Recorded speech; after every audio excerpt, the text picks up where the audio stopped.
Hello student, मैं Bhupendra sir आप लोगों को बायोलॉजी पढ़ाऊंगा। जैसा कि आप लोग कक्षा 8 में इंग्लिश मीडियम में पढ़ा था साइंस, तो एक ही बुक में कंबाइंड थी।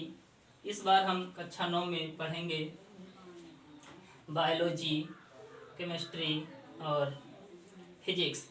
ये बुक्स तो कंबाइंड रहेगी, लेकिन इनकी जो यूनिट्स हैं वो अलग अलग रहेंगी। तो इसमें जो बायोलॉजी की फर्स्ट यूनिट है वो है सेल, यानी कोशिका, शरीर की मौलिक इकाई, the fundamental unit of life. तो सबसे पहले हम ये जानेंगे कि विज्ञान क्या है। विज्ञान जानेंगे, उसके बाद सेल, फिर उसके फीचर्स। तो विज्ञान किसे कहते हैं, सबसे पहले हमको पता होना चाहिए कि साइंस क्या है, यानी विज्ञान क्या है। तो हमको साइंस की डिफिनीशन पता होनी चाहिए कि साइंस क्या है।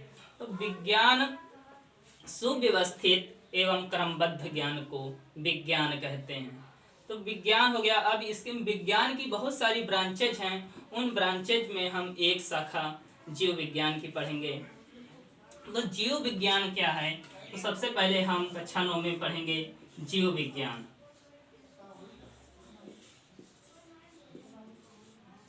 जीव विज्ञान क्या है और इसकी परिभाषा क्या है। तो जीव विज्ञान विज्ञान की वह शाखा जिसके अंतर्गत हम जीवों का अध्ययन करते हैं, जीव विज्ञान कहलाती है। तो जीवों का अध्ययन, तो इसको हम सबसे पहले समझ लेते हैं कि कैसे इसका अध्ययन, जीवों का अध्ययन करा गया है। इसको इंग्लिश में कहते हैं बायोलॉजी। बायोलॉजी जो एक ग्रीक वर्ड है। कैसा वर्ड है? Greek word. ग्रीक वर्ड है, इसमें दो पार्ट में सेपरेट हो जाएगा। फर्स्ट होगा बायोस, जिसका मतलब है लाइफ, और सेकेंड है लॉगोस, यानी स्टडी।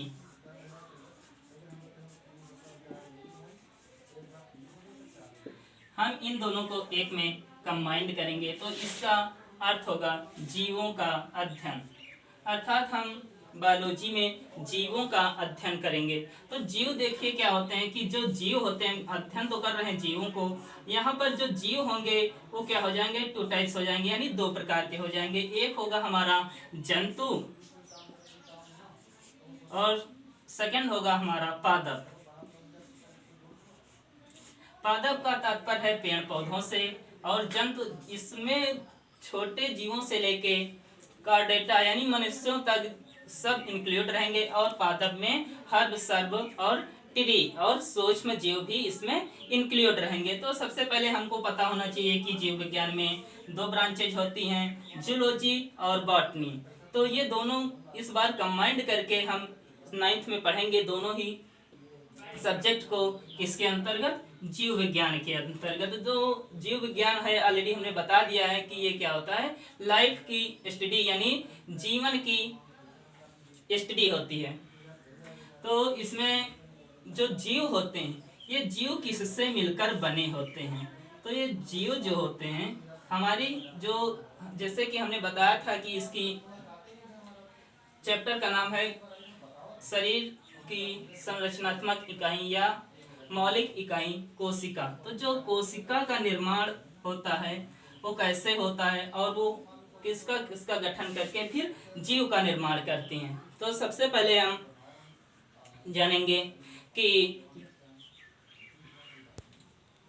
जीवों का अध्ययन हो चुका है। तो कोशिका क्या है, कोशिका की परिभाषा।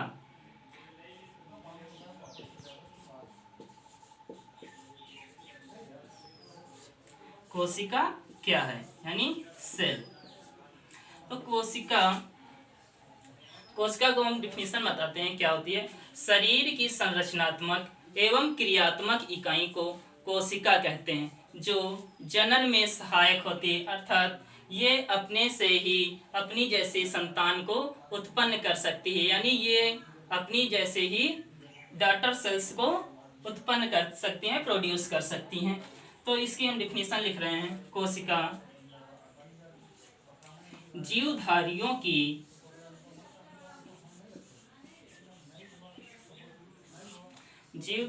की संरचनात्मक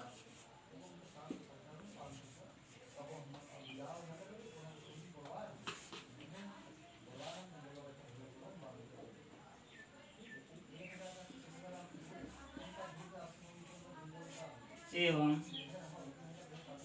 क्रियात्मक इकाई को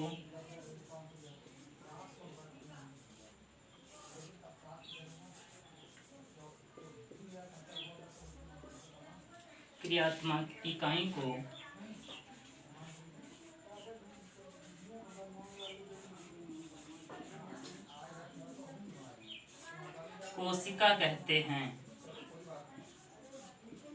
जो जनन में सहायक होती है।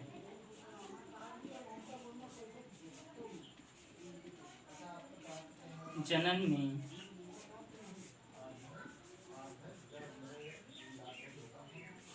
सहायक होती है।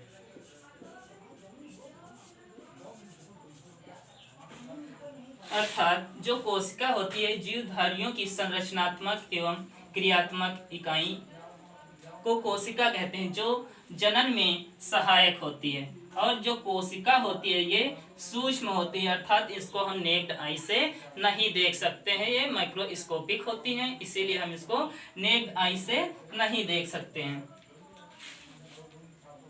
अब देखिए इसमें क्या बताया गया है कि ये संरचनात्मक होती है, अर्थात जो ये संरचनात्मक शब्द दिया गया है, तो जो हमारा कोशिका है तो ये क्या होता है, इसका स्ट्रक्चर यानी इसकी संरचना होती है, इसकी किसी ना किसी आकार में इसको बताया गया है। तो ये जो कोशिका की संरचना होती है गोल होती है, राड के नुमा होती है, तस्तरी के आकार की होती है और लंबी होती है, धागे नुमा होती हैं सब। और जो क्रियात्मक बताया गया है, कहने का तात्पर्य है कि कोशिका भी फंक्शन करती है। फंक्शन क्या क्या करती है, जैसे digestion, respiration and excretion, means उत्सर्जन करती है, पाचन करती है और रिप्रोडक्शन यानी जनन करती है। रिप्रोडक्शन का मतलब है कि ये अपनी ही जैसी संतान उत्पन्न करने की क्षमता रखता है। ये सारे फीचर्स जिसमें प्रेजेंट होते हैं उसको क्या कहते हैं, कोशिका कहते हैं। अब देखते हैं कि कोशिका हो गई, इसके फीचर्स हो गए, तो कोशिका की खोज किसने की है, तो कोशिका की खोज रॉबर्ट हुक ने 1665 में किया था। उसने अपने स्वनिर्मित यानी अपने सेल्फ एक सूक्ष्मदर्शी का फॉर्मेशन किया था, उसी के माध्यम से उन्होंने एक कार्क में कोशिका को देखा था। वो कोशिका कैसे थी, एक मधुमक्खी के छत्ते के आकार, छत्ते में जैसे क्या होते हैं छोटे छोटे कमरे होते हैं, उसी आकार में उसको देखा था और इसका नाम दे दिया, क्या होता है कि ये कमरे के समान दिखाई देती हैं। अर्थात जो कोशिकाएं होती हैं वो मधुमक्खी के छत्ते के में जो छोटे छोटे कमरे होते हैं उसी के समान अरेंज्ड होती हैं, उसी के समान वो उसमें व्यवस्थित होती हैं, कोशिका कहलाती है। तो कोशिका हो गया और उसके डेफिनेशन हो गई। अब देखिए इसमें जो कोशिका होती है वो उसकी संरचना क्या होती है, इसकी संरचना होती है गोल, इलोंगेटेड यानी लंबी और स्फेरिकल गोलाकार होती है। तो इसमें सबसे पहले हम इसकी संरचना बताते हैं कि क्या क्या होता है और इसमें कौन कौन से ऑर्गेनेल्स प्रेजेंट होते हैं। तो कोशिका होती हैं जैसे कि plant cell as well as animal cells. कहने का मतलब कि पादप कोशिकाएं, जंतु कोशिकाएं और सूक्ष्म जीव यानी प्रोकैरियोटिक सेल्स। तो सबसे पहले हम उसमें देखेंगे कि प्लांट सेल्स क्या होते हैं और एनिमल सेल्स क्या होती हैं और प्रोकैरियोटिक सेल्स यानी सूक्ष्म जीव जैसे वायरस बैक्टीरिया की सेल्स क्या क्या होती हैं। तो जो पादप सेल्स होती हैं उसमें क्या क्या है,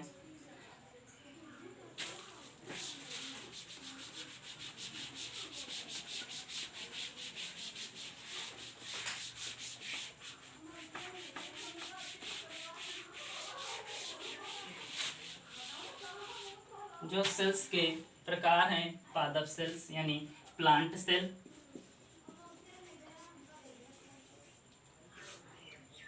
जो plant cells and animal cells होती है। तो प्लांट सेल और एनिमल सेल्स में डिफरेंट क्या है, प्लांट सेल्स में क्या होती है कि उसमें जो एक लेयर होती है वो एक्स्ट्रा हो जाती है और जो सेलुलोज की बनी होती है, यही मेन फीचर्स के कारण इसको प्लांट सेल कह दिया गया है। और जो एनिमल सेल्स होती हैं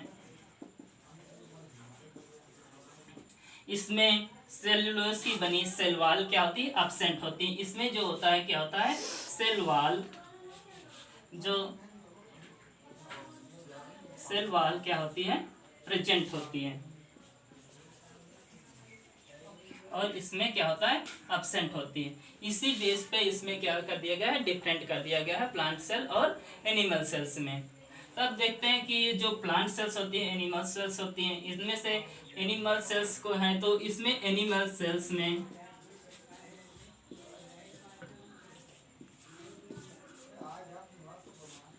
एक कोशिकीय जीव होते हैं, जो एक कोशिकीय जीव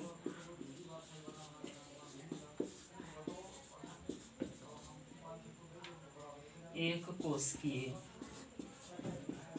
जीव एक कोशिकीय जीव वे जीव होते हैं जिनका संपूर्ण जीवन यानी उनकी सारी लाइफ साइकिल केवल सिंगल सेल में ही पूर्ण हो जाती है, एक कोशिकीय जीव कहलाते हैं। जैसे अमीबा, पैरामीशियम, यूग्लिना, क्लाइमेडोमोनास, बहुत सारी सेल्स हैं जिनका जीवन एक ही कोशिका में पूर्ण हो जाता है। तो हम एक सिंगल सेल यूग्लिना का स्ट्रक्चर बना रहे हैं।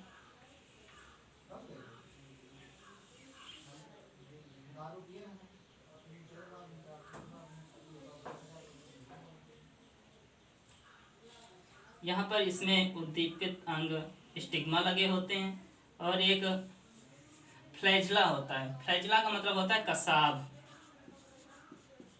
जो चलने में सहायक होता है। इसी कसाब के माध्यम से ब्लिंक करता रहता है और जल में आगे की ओर बढ़ता रहता है। इसमें न्यूक्लियस पाया जाता है,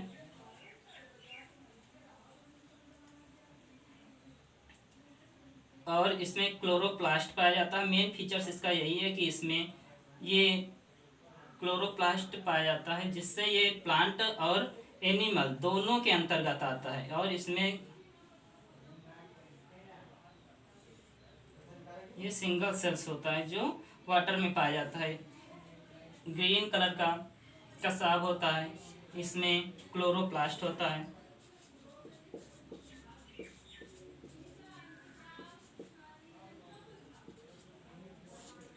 ये है आप केंद्रक,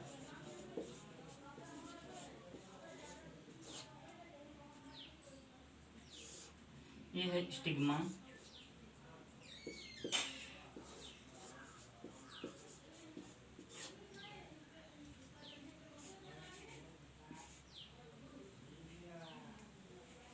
ये पेल्किल की बनी परत होती है। तो ये जीव की यानी ये यूग्लिना, ये जीव की एक सिंगल कोशिका है, अर्थात ये एक कोशिका है। अब बात आती है कि ये है क्या, ये आपका प्रोटोजोआ और ये जंतु और पादप दोनों के बीच की कड़ी है, यानी ये लिंक है। लिंक मतलब कि ये दोनों को जोड़ती है, प्लांट सेल्स को और एनिमल सेल्स को।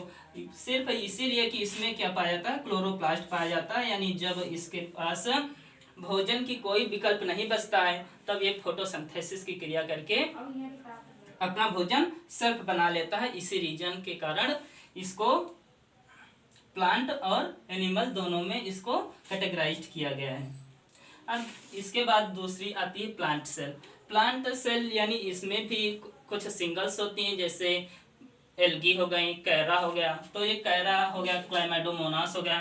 इसमें क्या होता है, ये क्लाइमेडोमोनास होता है, इसमें फ्लैजिला निकले हुए होते हैं, और ये क्या होते हैं, जल में तैरते रहते हैं। ये भी क्या है, एक प्लांट की सिंगल सेल है।